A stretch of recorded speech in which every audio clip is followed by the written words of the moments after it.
वो खुदा मेरा खुदा है जो सबसे बड़ा,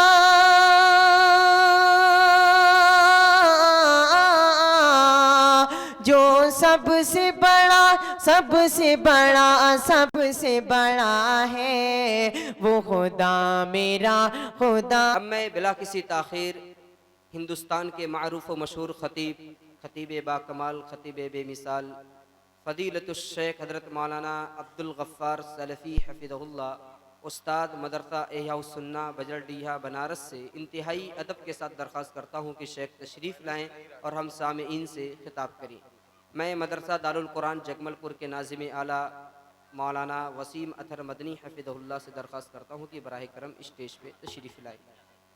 आप लोग खुसूसी तवज्जो दें, शेख का खिताब बड़ा ही अहम होता है। अल्लाह ताला हम तमाम लोगों को शेख की बात सुनने और उस पर अमल की तौफ़ीक अता फ़रमाए, आमीन।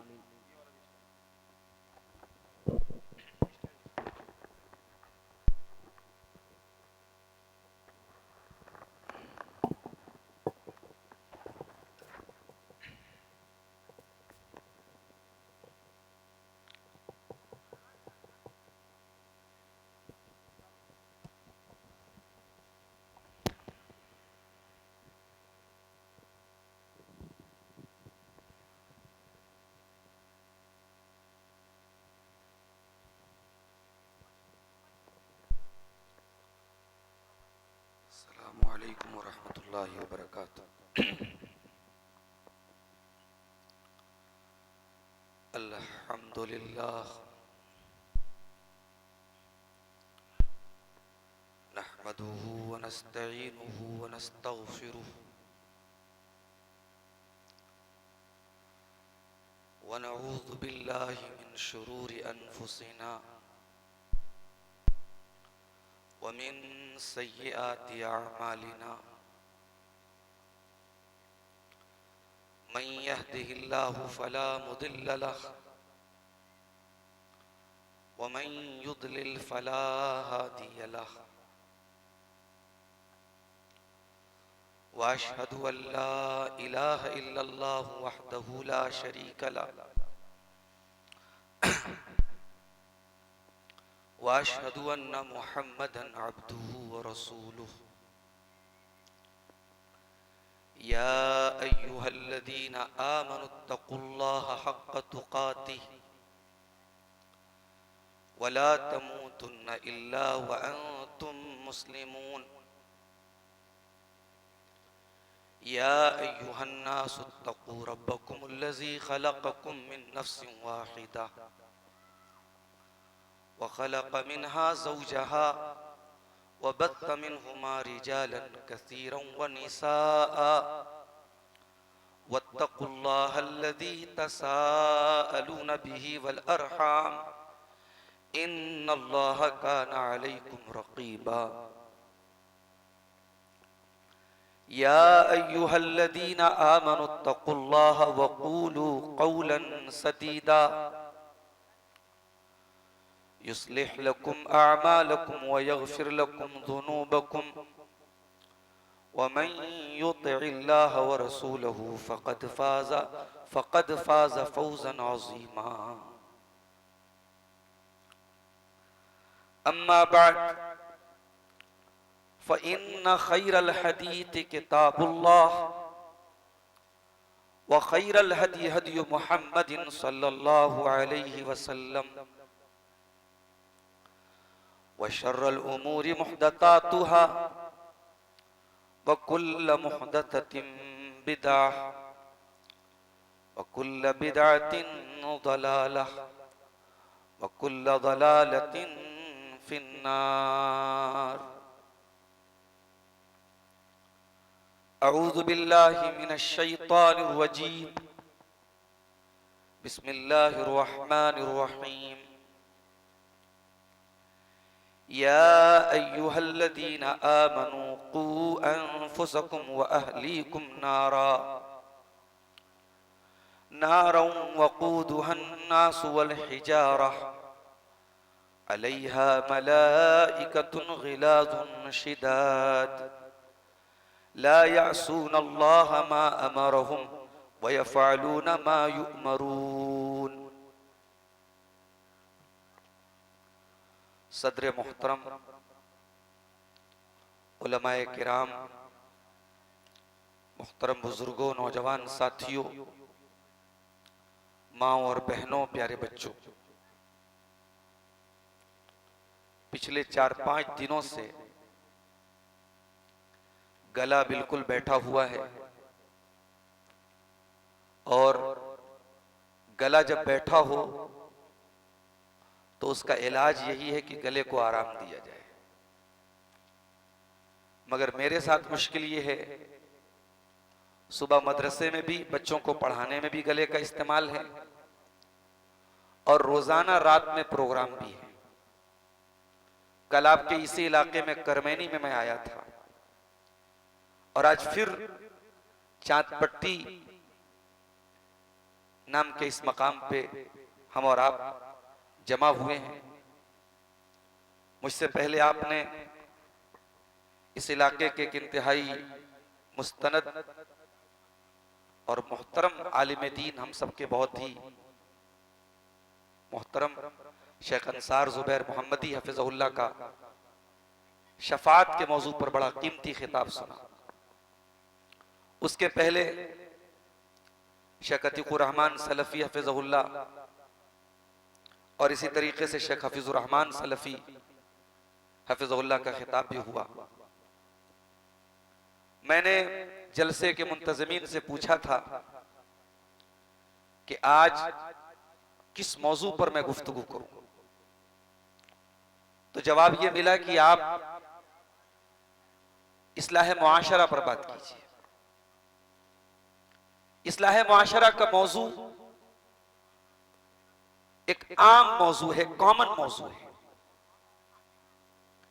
हमारे हर प्रोग्राम, हर जलसे, हर तकरीर का लुब्बे लुबाब यही मौजू है, इस्लाह मुआशरा। मगर मैं इस्लाह मुआशरा के एक खास पहलू की तरफ आपकी तवज्जो लेके जाना चाहता हूं। भाई, आप मुआशरे की इस्लाह पर तकरीर करवा रहे हैं, इसका मतलब कि आप मानते हैं, मैं मानता हूं, हम सब मानते हैं कि समाज को, मुआशरे को इस्लाह की जरूरत है। समाज के अंदर कुछ बिगाड़ है, कुछ खराबी है, जिसको दूर करने की जरूरत है। लेकिन समाज बिगड़ता कैसे है? ये जो समाज है, ये जो मुआशरा है, यहां जिन्नात की बात नहीं हो रही है, जानवरों की बात नहीं हो रही है, यहां बात इंसानी मुआशरे की हो रही है। और अगर हम ये कहते हैं कि मुआशरा बिगड़ा है, तो अल्फाज दीगर हम ये कहते हैं कि साहब हम बिगड़े हैं।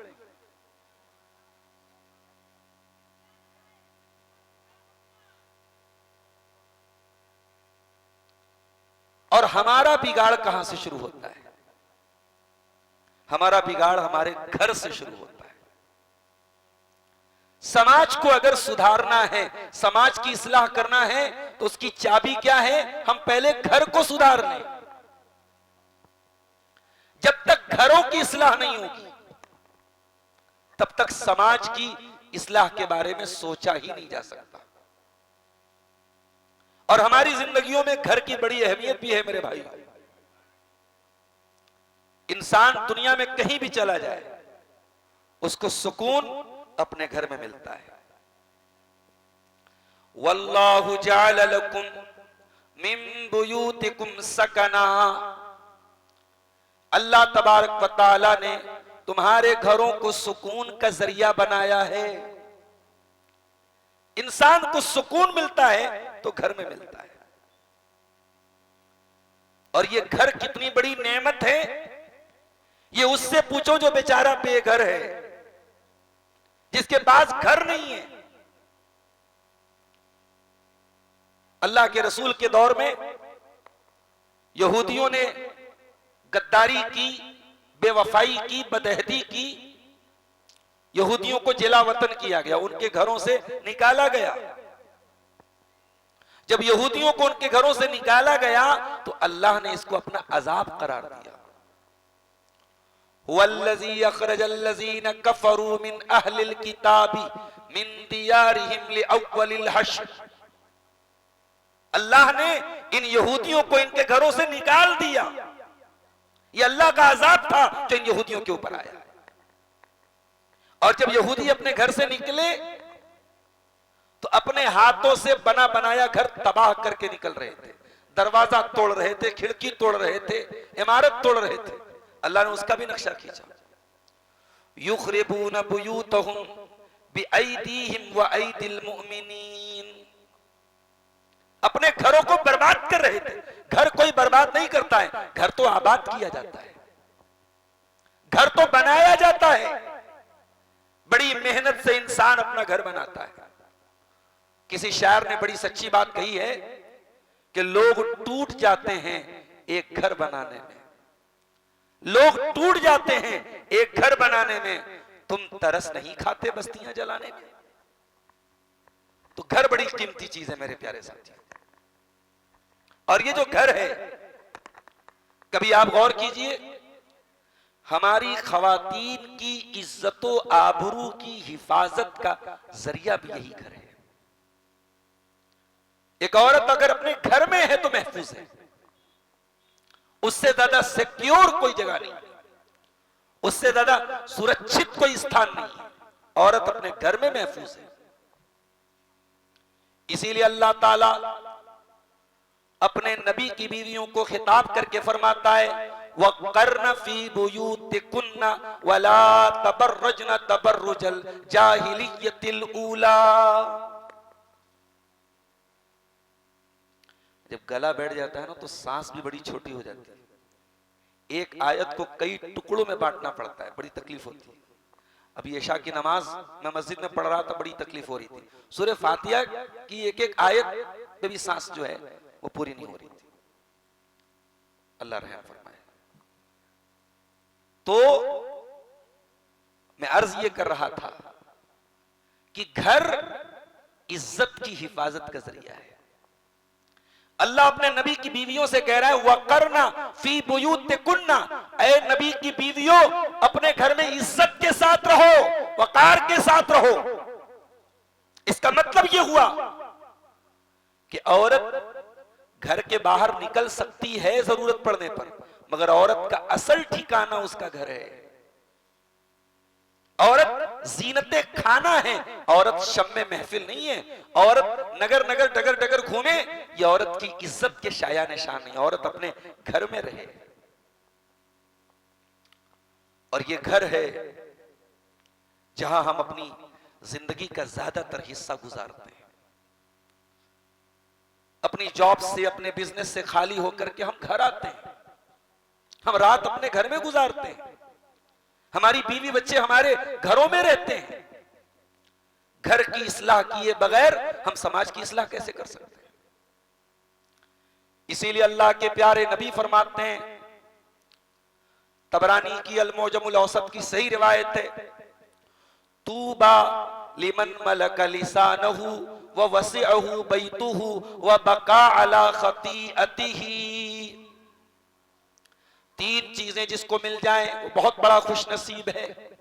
जन्नती है वो इंसान, काबिले मुबारकबाद है वो इंसान जिसको तीन चीजें मिल जाएं। नंबर एक, अपनी जबान को कंट्रोल कर ले। नंबर दो, उसका घर उसके लिए काफी हो जाए। इस हदीस की शरह में उलमा ने लिखा है कि इंसान को अपने काम से फारिग होने के बाद अपना वक्त अपने घर वालों को देना चाहिए। हमारे लोग दोस्तों के साथ रात में 3-3, 4-4 घंटा बैठे रहते हैं, टाइम पास करते हैं। कोई कैरम खेल रहा है, कोई बैठ करके लूडो खेल रहा है, कोई बैठ करके दोस्तों के साथ मोबाइल में लगा है। अरे भाई, बच्चों को टाइम दो, बीवी को टाइम दो, घर में टाइम दो। अल्लाह के रसूल क्या कह रहे हैं? काबिले मुबारकबाद है वो इंसान जो अपनी जबान को कंट्रोल करे और जिसका घर उसके लिए काफी हो जाए, और तीसरी चीज क्या है, वह बका अला खतीअती, और अपने गुनाहों पर वो रोता हो, अपने गुनाहों पर आंसू बहाता हो। और घर की बात आई है तो एक बात और सुन लीजिए, आप अगर घर के गार्जियन हैं, आप बच्चों के बाप हैं, आप बच्चों की मां हैं, तो पूरे घर की जिम्मेदारी आपके कंधों पर है। घर के अंदर अगर कोई बिगाड़ है, कोई खराबी है, बेहयाई है, बेपर्दगी है, बेशर्मी है, बेगैरती है, जिना है, शराब है, आपसे सवाल होगा। आसान नहीं है। मां के कदमों के नीचे जन्नत है, सुन लिया आपने, खुश हो गए। बाप जन्नत का दरवाजा है, सुन लिया आपने, खुश हो गए। अगर बाप हो तो औलाद की जिम्मेदारी आपके कंधे पर है मेरे भाई। अगर आप मां हैं तो बच्चियों की जिम्मेदारी आपके कंधे पर है। अल्लाह के प्यारे रसूल सल्लल्लाहु अलैहि वसल्लम फरमाते हैं, कुल्लुकुम राइउन व कुल्लुकुम मसऊलुन अन रइयतिही, तुम में से हर इंसान जिम्मेदार है और उसकी जिम्मेदारी के बारे में कल कयामत के दिन हिसाब लिया जाएगा।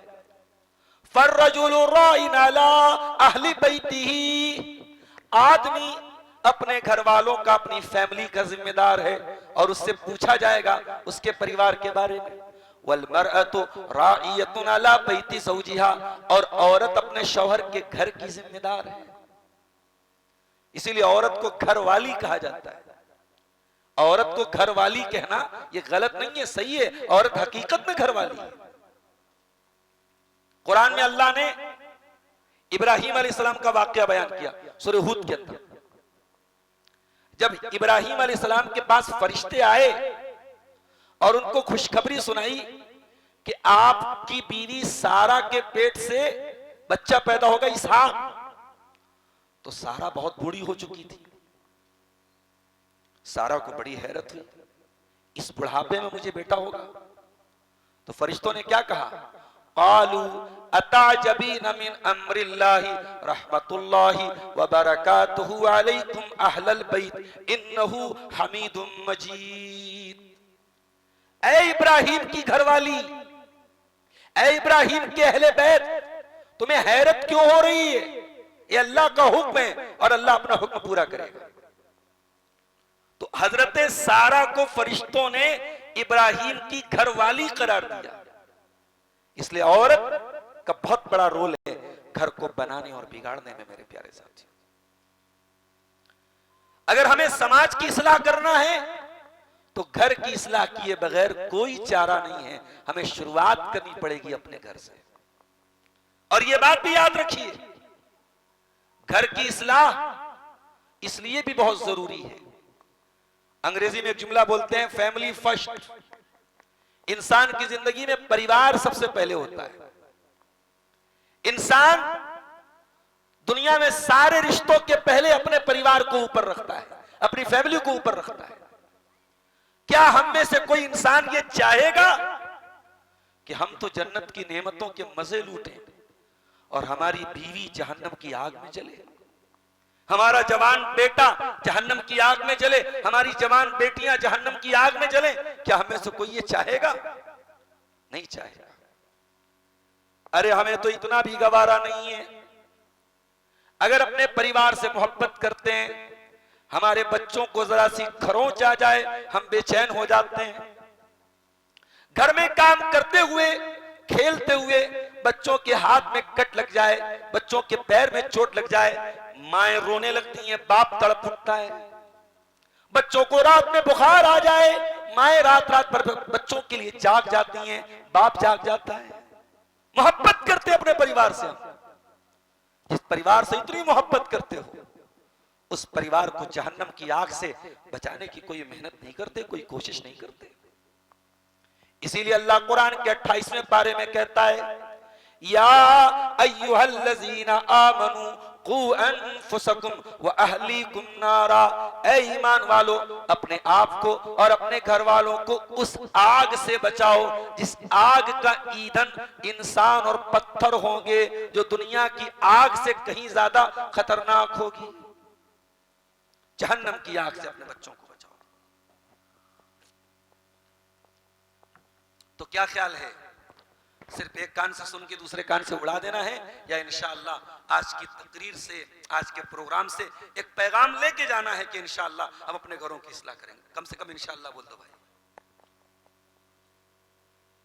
मुझे बताया किसी ने कि हमारी माए बहनें बड़ी अच्छी तादाद में आई, उन्हीं के मतलब की कह रहा हूं, जुबान मेरी है बात उनकी। जब मैं ये बोलता हूं कि हमें घर की इस्लाह करनी है, तो इस मौजू का 70% हिस्सा लेडीज की तरफ जाता है। भाई घर की इस्लाह करना है, मकान बनाते हो, मकान में सबसे पहले बुनियाद अच्छी होनी चाहिए, बुनियाद मजबूत होनी चाहिए। बुनियाद कमजोर है, बिल्डिंग खड़ी कर दो एक दिन गिर जाएगी। आप अपने परिवार की, अपने घर की, अपने कुंबे की, अपने खानदान की, अपनी फैमिली की बुनियाद किस चीज पर रख रहे हैं? बेईमानी पर, चोरी पर, डकैती पर, किसी का हक मार के, किसी के साथ गलत करके नहीं। अपने घर की बुनियाद तकवा पर रखिए मेरे भाई। अपने घर की बुनियाद किसी झूठ पर, किसी फरेब पर, किसी धोखा पर मत रखिए। सूरह तौबा की आयत नंबर 109 में अल्लाह ने फरमाया, अम्मन अस्सस बुनियानहु अला तक़वा मिनल्लाहि व रिज़वानिन खैरुन अम्मन अस्सस बुनियानहु अला शफ़ा जुरफिन हारिन फनहार बिही फी नारी जहन्नम।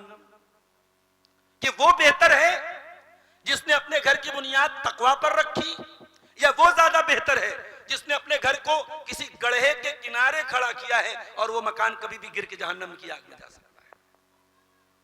ऐसा मकान न बनाओ, अपने बच्चों के लिए ऐसी जमीनें न बनाओ, ऐसी जायदादें न बनाओ जो आपके बच्चों को और आपको कब्र में सुकून से सोने न दे। मैंने इसी दुनिया में रोते हुए देखा है, लोग मरने के टाइम आंसू बहाते हुए देखा है, अपने किए पर पछताते हुए देखा है मेरे साथ। हमारे समाज में कितने लोग हैं बहनों का हक मार के बैठे, बाप का की जायदाद है, बाप की जमीन है, बाप का तरका है, बहनों को एक पैसा नहीं दिया उन्होंने, और हज पे हज किए चले जा रहे हैं, उम्रा पे उम्रा किए चले जा रहे हैं।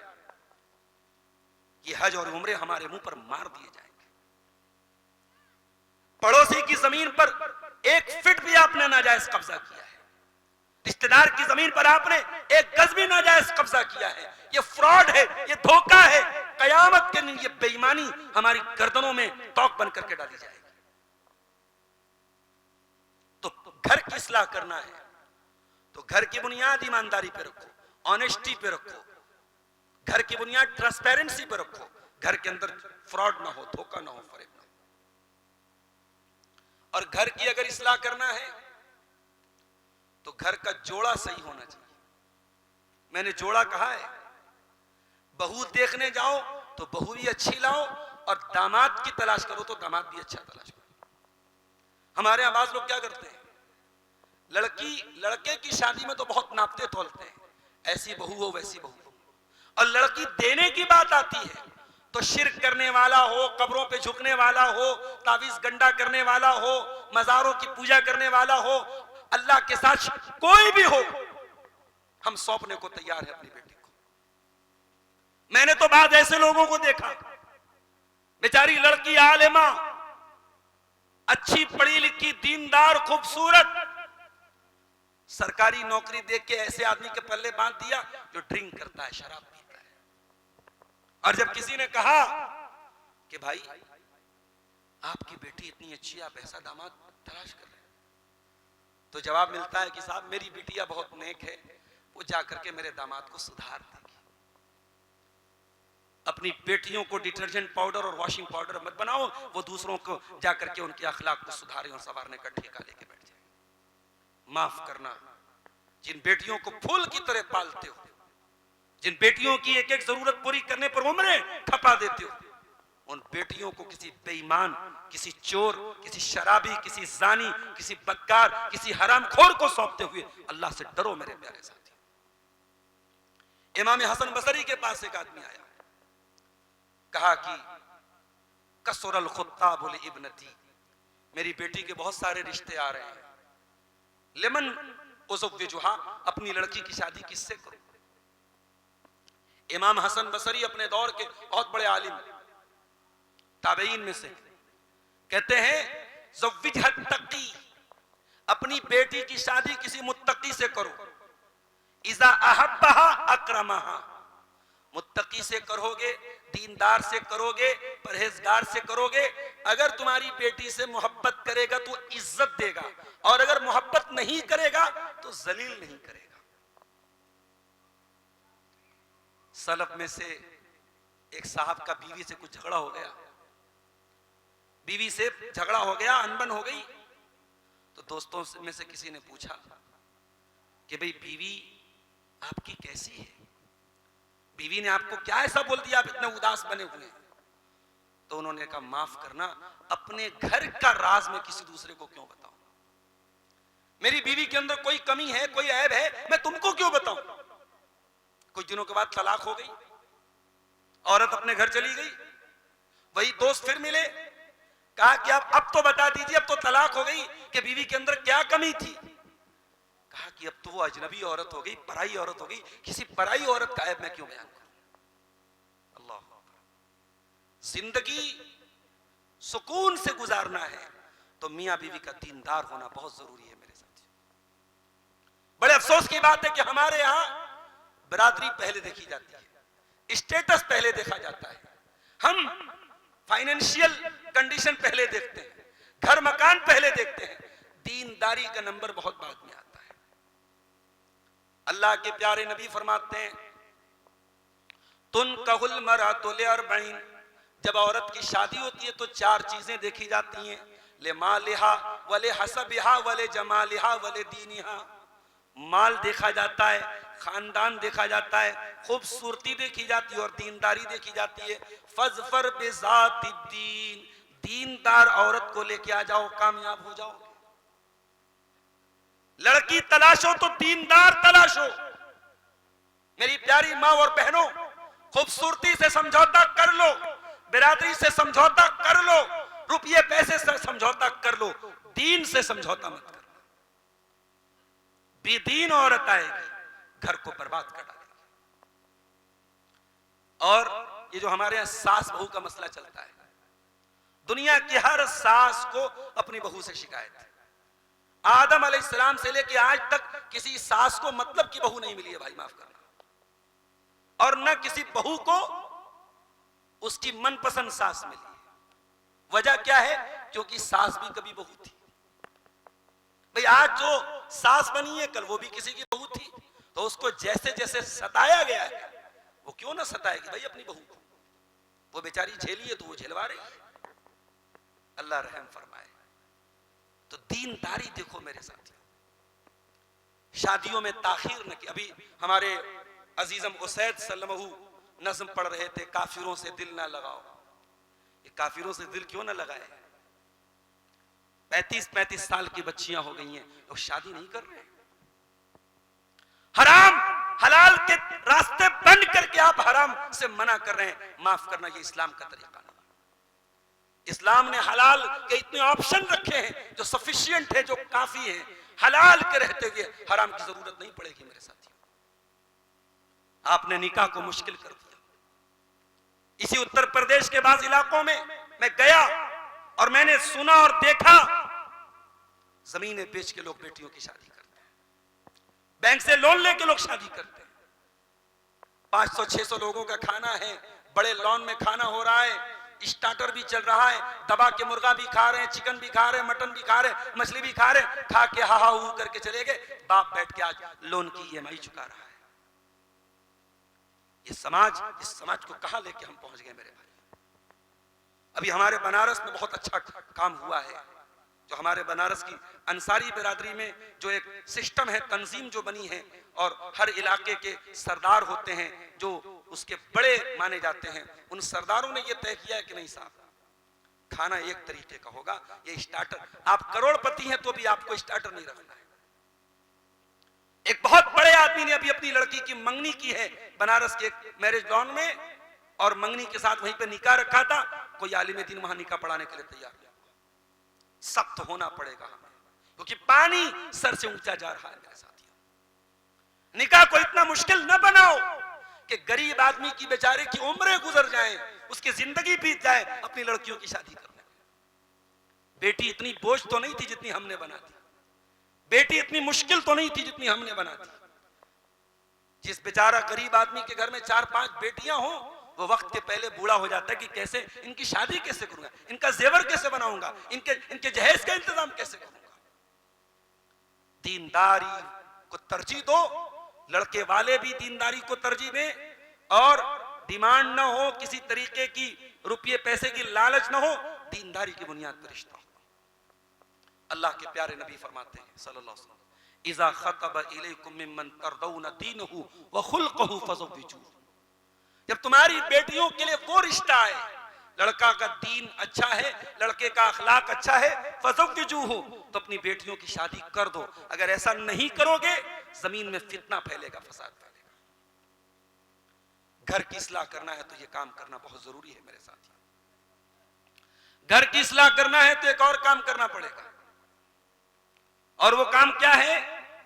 घरों को अल्लाह के जिक्र से आबाद करना पड़ेगा। आज हर घर में मोबाइल है, हर घर में टीवी है, हर घर में गाने की आवाज आ रही है। 24 घंटे कितने घर ऐसे हैं जहां 24 घंटे में एक बार भी कोई अल्लाह का नाम लेने वाला नहीं। वो दौर चला गया जब सुबह फजर की नमाज पढ़ करके औरतें मुसल्ले पर बैठ के कुरान पढ़ती रहती थी। अब तो बच्चों को जो है नाश्ता भी दिया जा रहा है तो मोबाइल थमा के दिया जा रहा है। अब बच्चे दिन रात यूट्यूब पर क्या देख रहे हैं? कभी आप गौर कीजिएगा, कभी गौर कीजिएगा कि बच्चों के जो वीडियोस आ रहे हैं यूट्यूब पर, जो आपका हमारा बच्चा देख रहा है, वो यूट्यूब के वीडियोस भी हमारे बच्चों को कहां लेके जा रहे हैं। छोटी छोटी बच्चियां जो स्कूल में पढ़ती हैं, उनके दिमाग में बिठाया जा रहा है कि एक रिश्ता गर्लफ्रेंड का भी होता है, कोई गर्लफ्रेंड भी होता है, कोई बॉयफ्रेंड भी होता है, कोई ब्रेकअप भी होता है, कोई क्रश भी होता है। ये हराम कारी के ये की इस्तिलाहात और ये ज़िनाकारी और बदकारी के ये चोर दरवाजे हमारे छोटे छोटे बच्चों के दिमाग को खराब कर रहे हैं मेरे साथी। और आप यकीन नहीं करेंगे, बहुत छोटी छोटी बच्चियां जो सही मानों में भी बालिग भी नहीं हुई, स्कूल में क्लास 8 क्लास 9 में पढ़ रही हैं। मेरे सामने ऐसे केस भी आए हैं कि वो छोटी छोटी बच्चियां स्नैपचैट से, इंस्टाग्राम से उन्होंने अपने खानदान के, अपने इलाके के, अपने मोहल्ले के किसी लड़के से दोस्ती की और स्कूल के बहाने उससे जो है मुलाकात कर रही है। जो लड़की आज 11-12 साल की उम्र में ये हरकत कर रही है, कल जब वो 18-20 साल की उम्र को पहुंचेगी वो क्या करेगी? अल्लाह हम सब पर रहम फरमाए। सैलाब जब आता हो तो हमें डैम बनाना पड़ेगा मेरे साथी। बीमारी ज्यादा हो तो हमें एंटीबायोटिक का इंतजाम करना पड़ेगा। अगर घर की इस्लाह करना है तो हमें अपने घर की दीनदारी पर तवज्जो देनी पड़ेगी।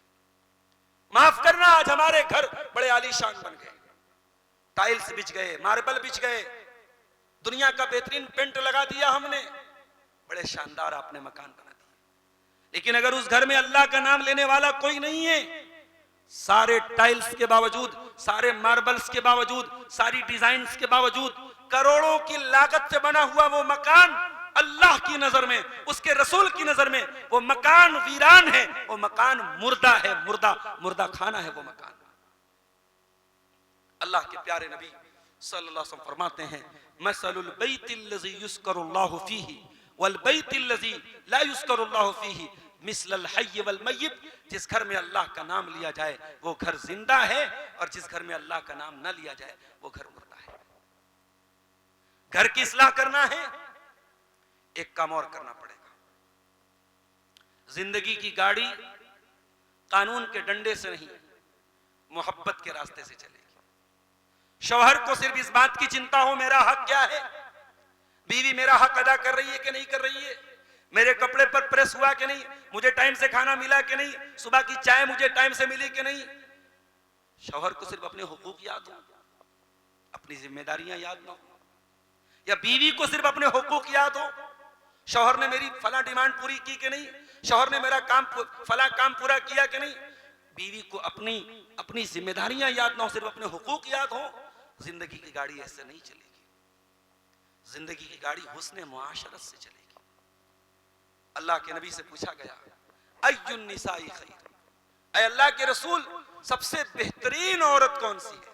आपने फरमाया, अल्लती तसुर्रुहु इज़ा नज़र व तुतीउहु इज़ा अमर वला तुखालिफुहु फी नफ्सिहा व मालिही बिमा यकरा। मेरी प्यारी माँ और बहनों, बड़े गौर से सुनना। बात ऐसी औरतें भी होती हैं, हर तकरीर में आगे आगे, हर जलसे में आगे आगे, मोबाइल भरा है तकरीरों से, लेकिन शौहर से ढंग से बात तक नहीं करती, शौहर का कोई काम तक करने को तैयार नहीं।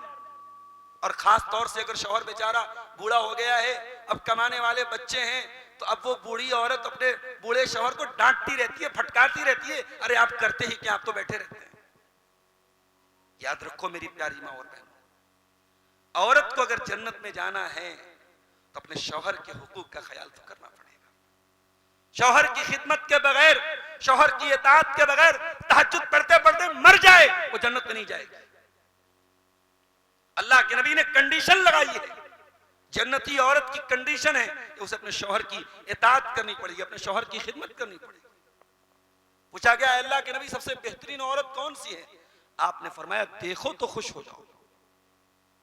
शौहर देखे तो खुश हो जाए, घर में आए और बीवी का मुस्कुराता हुआ चेहरा देख करके उसकी सारी ज़हनी कुल्फत दूर हो जाए, टेंशन दूर हो जाए, वो सारा डिप्रेशन घर के बाहर निकल जाए, घर में आए तो सुकून मिले।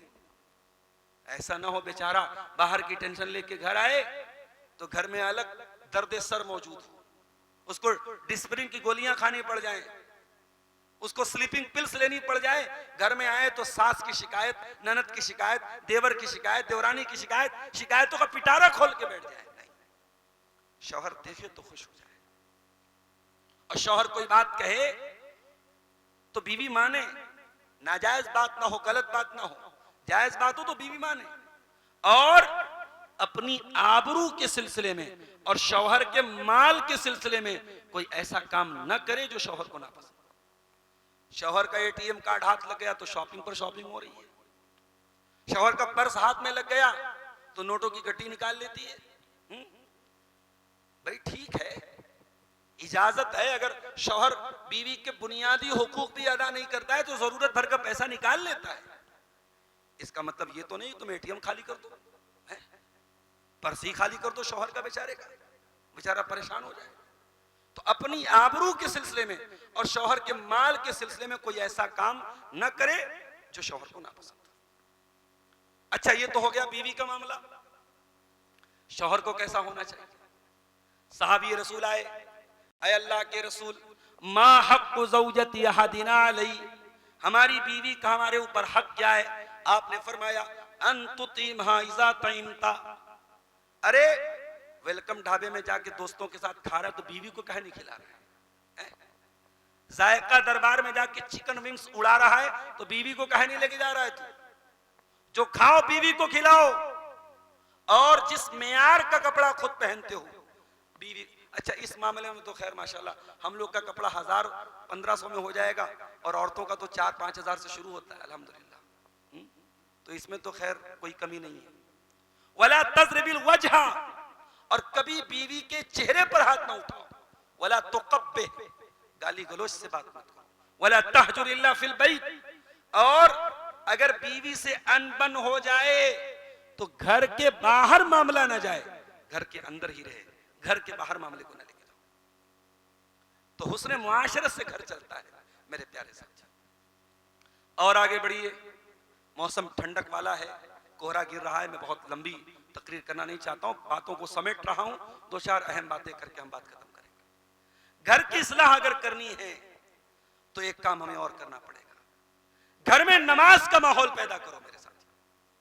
घर में कोई बेनमाजी ना हो, बच्चों को भी नमाजी बनाओ।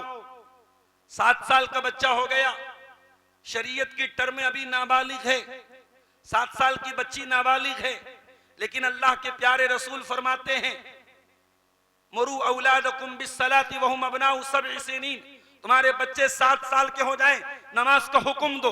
वज़रिबूहुम अलैहा वहुम अबनाउ अश्र, और तुम्हारे बच्चे 10 साल के हो जाएं और नमाज न पढ़े तो उनकी पिटाई करो। 'नमाज का माहौल पैदा करो। अपने 7 साल के बच्चे को 10 साल के बच्चे को 7 साल के बच्चे को नमाज का हुक्म दो। वज़रिबूहुम अलैहा वहुम अबनाउ अश्र, और तुम्हारे बच्चे 10 साल के हो जाएं और नमाज न पढ़े तो उनकी पिटाई करो। नमाज का माहौल पैदा करो। बच्चों का जब कमरा बनाओ तो अटैच बाथरूम बनाओ। नए दौर के माँ बाप को भी अपनी सोच को थोड़ा विकसित करना पड़ेगा। बच्चों के लिए अटैच बाथरूम का इंतजाम, अगर अल्लाह ने नवाजा है तो अटैच बाथरूम बनाओ, गीजर का इंतजाम करो और घर वालों का ऐसा माहौल बनाओ कि बच्चे फजर की नमाज भी जमात से पढ़ें। जी, अल्लाह के प्यारे नबी ने बड़ी प्यारी दुआ दी है, रहिमल्लाहु रजुलन क़ाम मिनल लैल। अल्लाह ताला रहमत नाजिल करे उस आदमी के ऊपर जो रात में उठ करके क़ियामुल लैल करता है, तहज्जुद पढ़ता है। व अयक़ज़ इम्राअतहु, और अपनी मोहतरमा को भी उठाता है। फ़इन अबत नज़ह फ़ी वजहिल मा, अगर मोहतरमा मना कर देती है तो पानी छिड़क करके उठाता है। अब भाई मैंने हदीस पढ़ के सुना दी, अब आप अपनी हिम्मत और हौसले के हिसाब से देख लीजिएगा। पानी छिड़कने के बाद अगर सही सलामत रहे तो कोई बात नहीं, बीवी को उठाए और बीवी इनकार कर दे तो पानी छिड़क करके उठाए। अल्लाह के नबी ने ऐसे मर्द के ऊपर रहमत की दुआ की है और अल्लाह रहम फरमाए उस औरत के ऊपर, कामत मिनल लैल, जो रात में उठ करके क़ियामुल लैल करे और अपने शौहर को उठाए। अगर शौहर इनकार कर दे, नज़हत फी वजहिल मा, तो शौहर के चेहरे पर पानी डाल के उठा।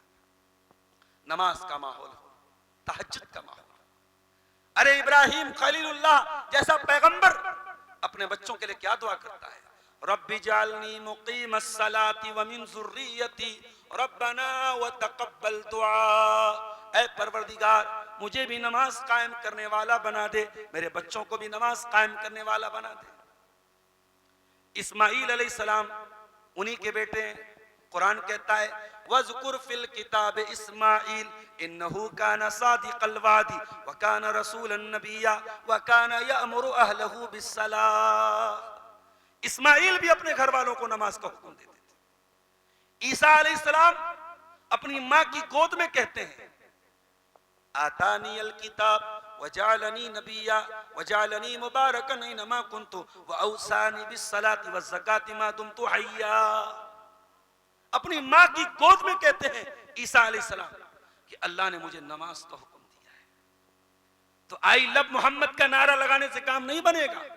If you love Mohammad you should perform namaz, you should perform salah. अगर आपको अपने नबी से मोहब्बत है तो नमाज की पाबंदी आपकी जिंदगी में होनी चाहिए। घर की इस्लाह करना है, एक काम और करना पड़ेगा मेरे साथियों। छोटी छोटी चीजें हैं। घर में दाखिल होने के टाइम बिस्मिल्लाह पढ़ के दाखिल, घर के बाहर निकलो बिस्मिल्लाह तवक्कलतु अलल्लाह ला हौला वला कुव्वता इल्ला बिल्लाह पढ़ के निकलो। अल्लाह की तरफ से सिक्योरिटी मिलेगी, सुरक्षा मिलेगी, शयातीन से बचाया जाएगा आपको। बिस्मिल्लाह पढ़ के घर में दाखिल होंगे, शैतान का हुक्का पानी बंद हो जाएगा। रात में जब कमरा बंद करो, दरवाजा बंद करो, खिड़की बंद करो, बिस्मिल्लाह पढ़ के बंद करो। कोई बर्तन खुला है, बर्तन को ढांप दो, बिस्मिल्लाह पढ़ के ढांप दो। बिस्तर पे सोने के पहले बिस्तर को झाड़ के सो जाओ, आयतल कुर्सी पढ़ के सोया करो, सूरह फलक सूरह नास पढ़ के सोया करो। सोने के अज़कार पढ़ के, सुबह शाम के अज़कार पढ़ो। ये जो अज़कार हैं, छोटी छोटी चीजें हैं, इनकी पाबंदी करोगे तो बहुत सारी बलाएं टल जाएंगी, बहुत सारी मुसीबतों से अल्लाह हिफाजत करेगा। घर की इस्लाह करना है तो घर के अंदर से कुछ चीजों को रिमूव भी करना पड़ेगा। ये मोबाइल है, हैंग करने लगे, दुकानदार के पास लेके गए, दुकानदार बोलता है वायरस आ गया है, क्या करना पड़ेगा? बोलता है इसको रीसेट मारना पड़ेगा, इसके अंदर से पूरा क्लीन करना पड़ेगा डाटा।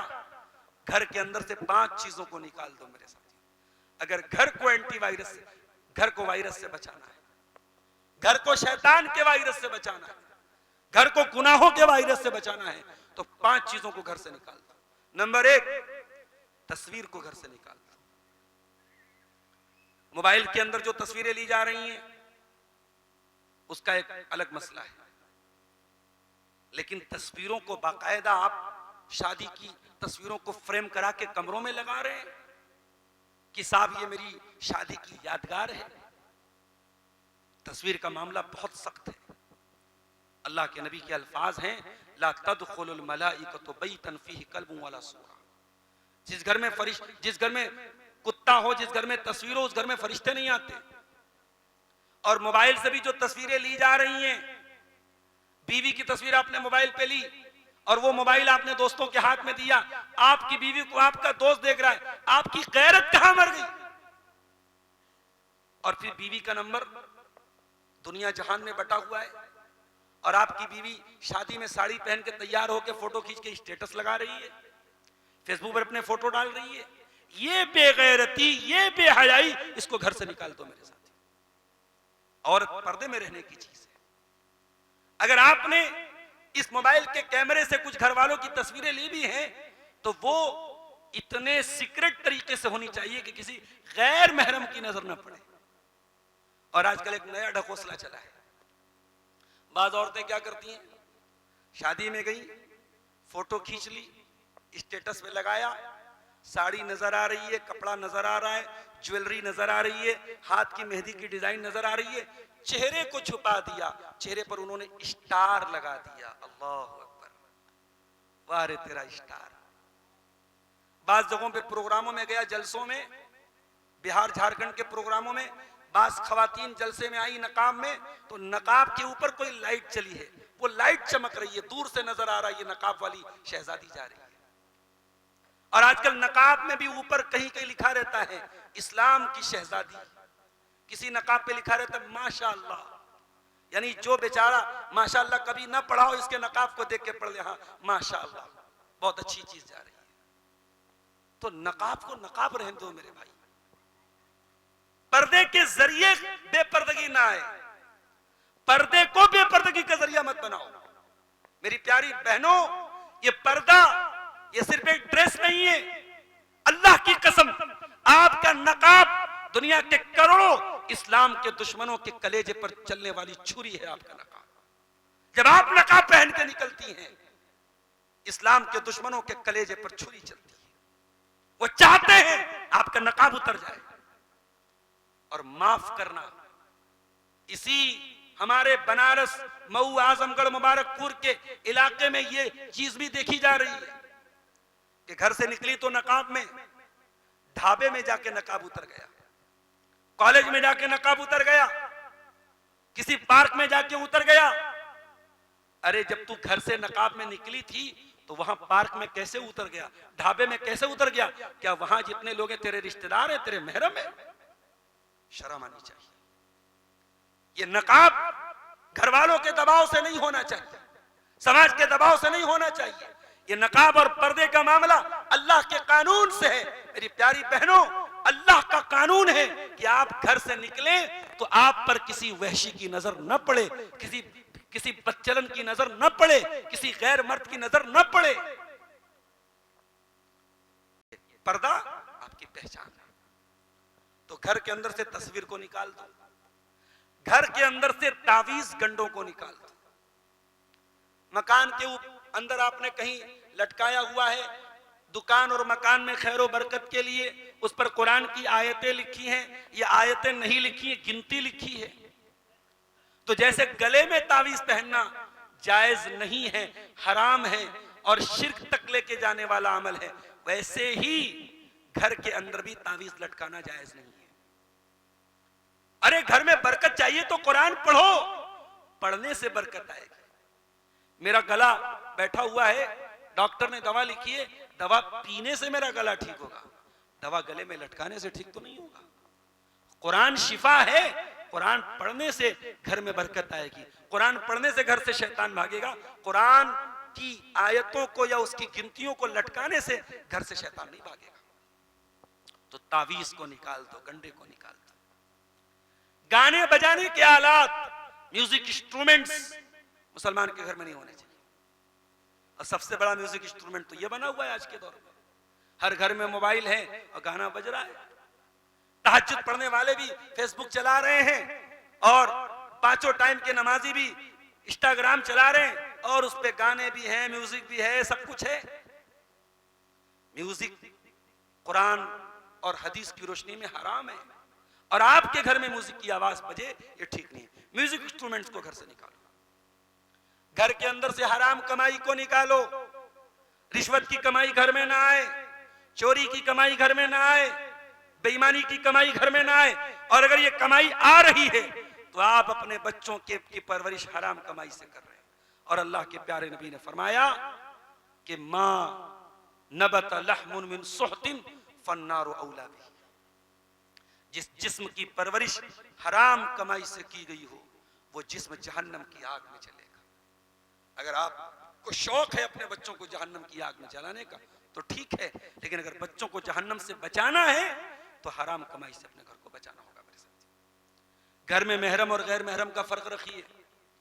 खाला के बेटे, मामा के बेटे, चाचा के बेटे, ताया के बेटे आपकी जवान बेटी के लिए गैर महरम हैं। उनके सामने आपकी बेटी का बेपर्दा आना, बेतकल्लुफ उठना बैठना और उनसे हंसी मजाक करना शरीयत की नजर में गलत है, हराम है, नाजायज है। भाभी का देवर के साथ चिपक करके बाइक पर बैठना गलत है। जीजा के साथ साली का बैठना गलत है।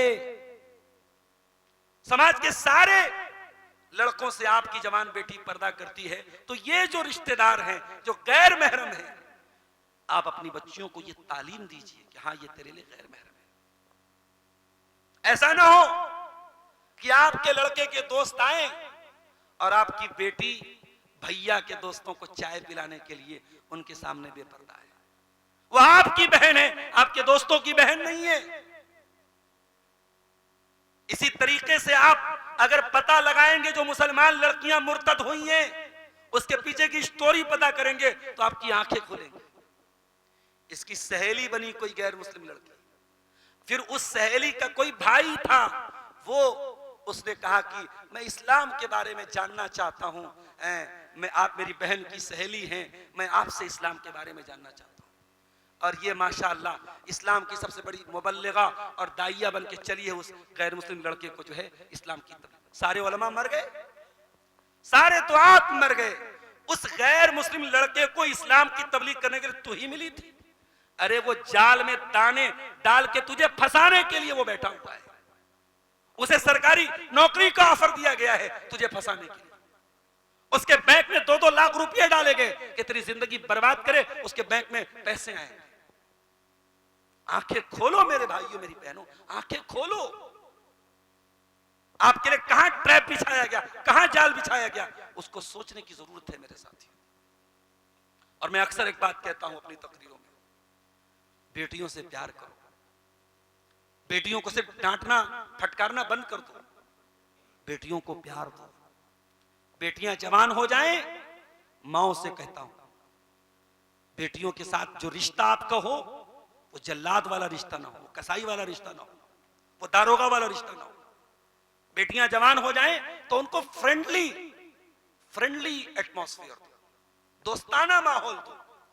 बेटियां अपने दिल की बात कह सके। आप बाप हैं, घर में आए खांसना शुरू कर दिया, बेटी इधर खिसक गई, बहू इधर खिसक गई। ये नबी की तरबियत तो नहीं है, ये नबी का माहौल तो नहीं है। आपकी बेटियां आपसे मोहब्बत करें, आपकी बेटियां आपका एहतराम भी करें, आपसे डरे भी और आपसे मोहब्बत भी करें। ऐसा माहौल अपने घर में पैदा करो। अगर आपने बेटियों को प्यार नहीं दिया तो वो प्यार इंस्टाग्राम पे तलाश करेगी, वो प्यार स्नैपचैट पे तलाश करेगी। और जब वो प्यार तलाश करेगी तो हजारों भेड़िए बैठे हैं उसकी इज्जत के साथ खेलने के लिए, उसके दीन के साथ खेलने के लिए, उसकी आबरू के साथ खेलने के लिए। तो घर से महरम गैर महरम का फर्क निकाल दो मेरे साथी।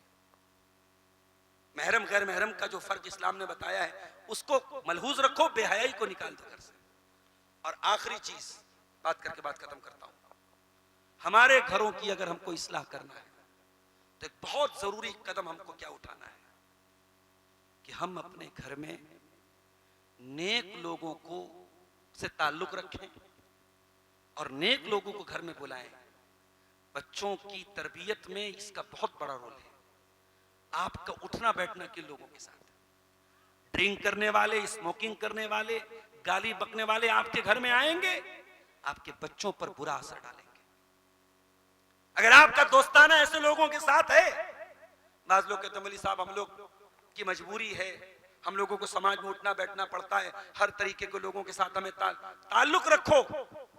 समाज में रिश्ता निभाने के लिए अगर गलत किस्म के लोगों से भी ताल्लुक रखना पड़े, ताल्लुक रखो।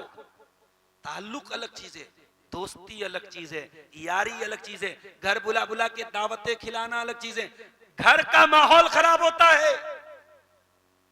हजरत नूह अलैहिस्सलाम ने एक दुआ की थी, कुरान के 29वें पारे में वो दुआ बयान की अल्लाह ने, रब्बिग़फिरली वलिवालिदैया वलिमन दखल बैतिया मुमिना वलिलमुमिनीन वलमुमिनात।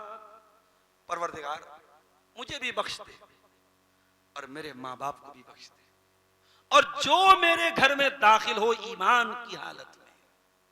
इस आयत से उलमा ने यह मसला निकाला है कि कोशिश ये की जाए कि अहले ईमान को घर में दावत दी जाए, अपने दस्तरखान पे मुत्तकी लोगों को खाना खिलाया जाए, अपने घर में नेक और सालेह लोगों को मेहमान बनाया जाए।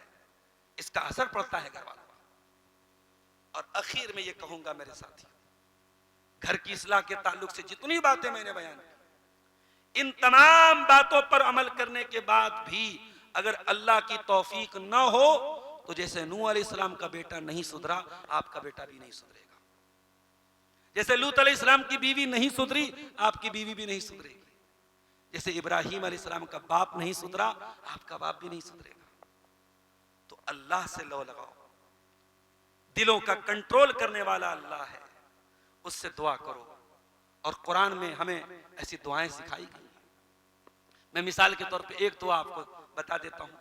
कुरान के 19वें पारे में अल्लाह ने यह दुआ हमको सिखाई है सूरह फुरकान के अंदर, रब्बना हब लना मिन अज़वाजिना व ज़ुर्रियातिना कुर्रत अयुन वजअलना लिलमुत्तकीना इमामा।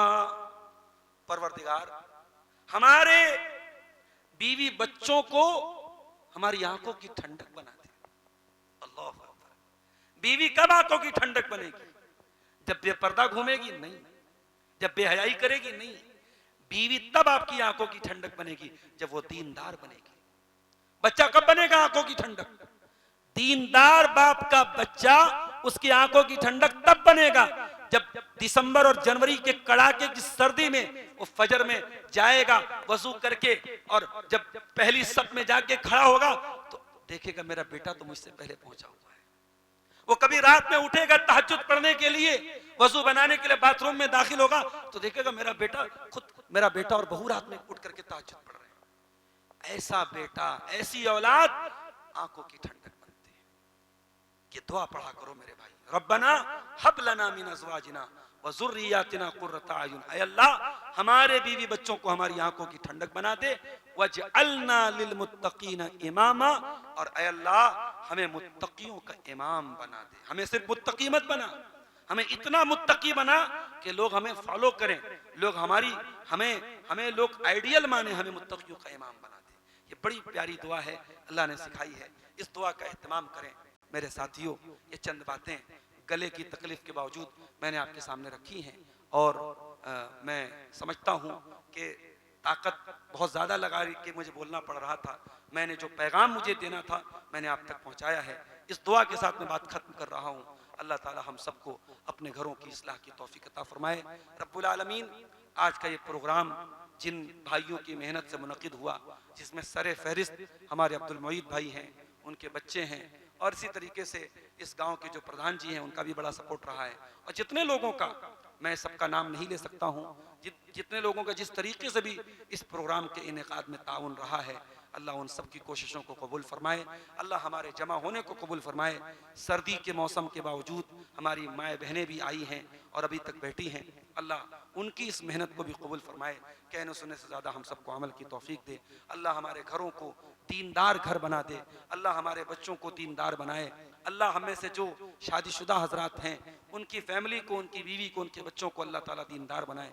जिनकी शादियां नहीं हुई हैं अल्लाह ताला उन्हें नेक और दीनदार जोड़ा अता फरमाए। रब्बुल आलमीन, जिनके घरों में औलाद है उनकी औलाद को ताबेदार फरमा बरदार नेक बना, और जिनके घर में औलाद नहीं है उनको नेक और साले औलाद नसीब फरमा। जो बीमार हैं उनको शिफा अता फरमा, जो रोजी रोटी से परेशान हैं उनके कारोबार में बरकत नसीब फरमा।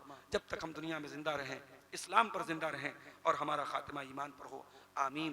रब्बना तक़ब्बल मिन्ना इन्नका अंतस समीउल अलीम व तुब अलैना इन्नका अंतत तव्वाबुर रहीम।